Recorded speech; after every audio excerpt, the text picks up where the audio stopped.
For the moment, your development is just okay, your position is decent, your bishop has a diagonal to go out, your knight has a square to go out with without a lot of trouble, your king can castle soon, so you're in a decent position here.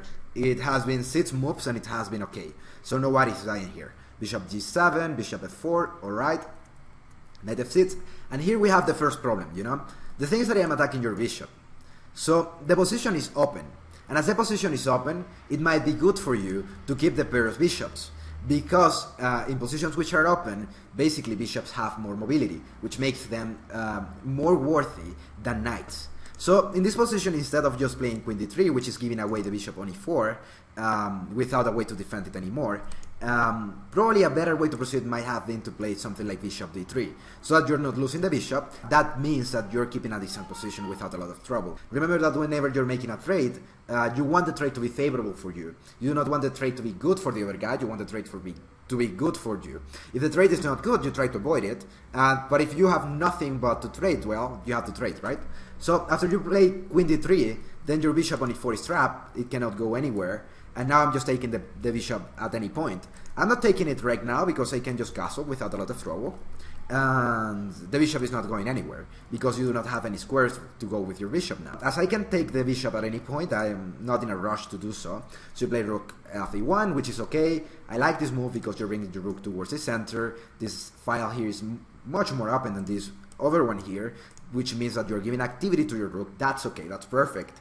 Nonetheless, even though you're making a good move here, you do not have an idea beyond that. You do not have an idea of what's going to happen with your pieces beyond that. You do not have an idea of what's going to happen with your guys here. Like, what are you going to do with your bishops, with your knights in the long term? What's your plan, right? Like, okay, you're playing rook e1, which is okay, but then what, right? Do you want to play rook e2? Do you want to play rook e1 and generate pressure on the pawn e? Do you want to, I don't know, maybe try to maneuver with your bishop and play something like queen d2 followed by bishop h6 to try to weakness the position of my king here, and then try to generate an attack with your knight or something like that?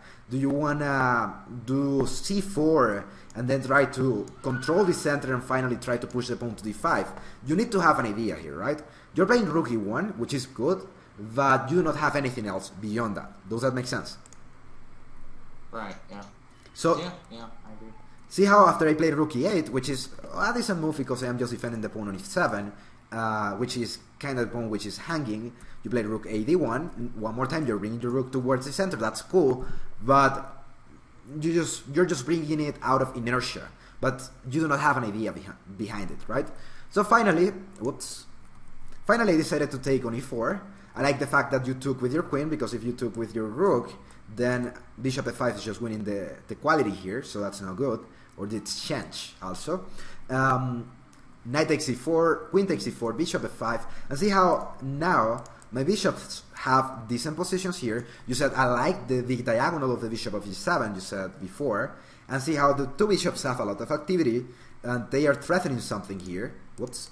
And these two pawns and this one can be under attack at any given point. So the position is getting too simple to play for the black pieces, and it's becoming a little bit more complex for the white pieces to find a plan and idea now. That's a byproduct of having given away the bishop on e4, which is something that I wouldn't have done. So in this position you play queen e2, which is okay. You're basically bringing your queen backwards because you have to defend the pawn on c2, and that's probably the only way to defend it. So queen e2 makes sense. I play queen b6. The idea now is that I'm threatening stuff here, which might be annoying, and I want you to generate debilities, right? So how do I want you to generate debilities in this position? Basically what I want to is you to move the pawns that you have on the queen side, so that if you move this pawn for example here to b3, defending the pawn of e2, now you're creating a little bit more of weak squares here, which might be taken advantage of in the future, maybe through something like a5, a4, and then try to break this file here so that I can take advantage with my rook or something like that. And if you play c3, then I might just play queen a5, and if you play something like a3, see how you do not have a white squares bishop, and you're debilitating a lot your white squares. So that means that there might be problem in the future, right? I'm just generating weaknesses here. And at the same time, I'm noticing that now here you do not have a clear idea of what to do. You said, I don't know what to do in this position. You basically said, I have a total lack of a strategy here or positional thought here. So after queen a5, you play knight d5, and it is not so clear what to do with this move. And that's what you just said. You said, I have no idea what to do. The problem is that with this knight on g5, basically you're losing the pawn on a2, and you do not have any compensation for the pawn. Maybe the move knight g5 might make some sense if you wanted to maneuver your knight to e4, so that in the future you might get into c5 or something like that. But as that's not the case, it is not so clear what to do with your knight on g5. That's showing me that you feel uncomfortable in the position and you do not know what to do, even though the position is totally playable right now. And see how knight g5, you said, I do not know what to do now. I take on a2, and now I have a pawn for free, right? Due to the lack of an idea behind your move here. So, first of all, you have to realize that, of course, I'm attacking your pawn on a2, right? So, attacking the pawn on a2 means that you have to do something about it. Because if you do not do something about it, then you lose a pawn, and if you're going to lose a pawn, at least you have to have some compensation. If you do not have any compensation, that's basically giving me a lot of advantage out of a simple move like queen takes a2. So, knight d5 mistake.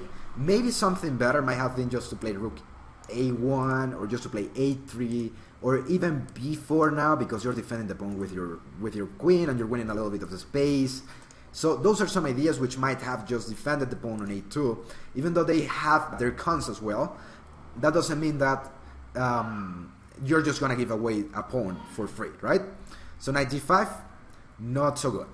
Queen takes a2, rook a1, and now queen b3. I was thinking here that the best way to proceed for you might have been just to play rook a3.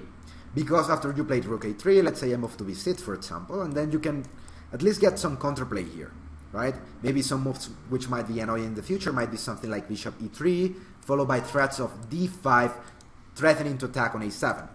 But you see how this is an idea, this is a plan now, which is something that you're lacking here. Because after you played this, you decided just to play rook b1 to somehow overprotect the pawn on b2, but at the same time the bishop is on f5, which means that you're gonna lose the rook on b1, right?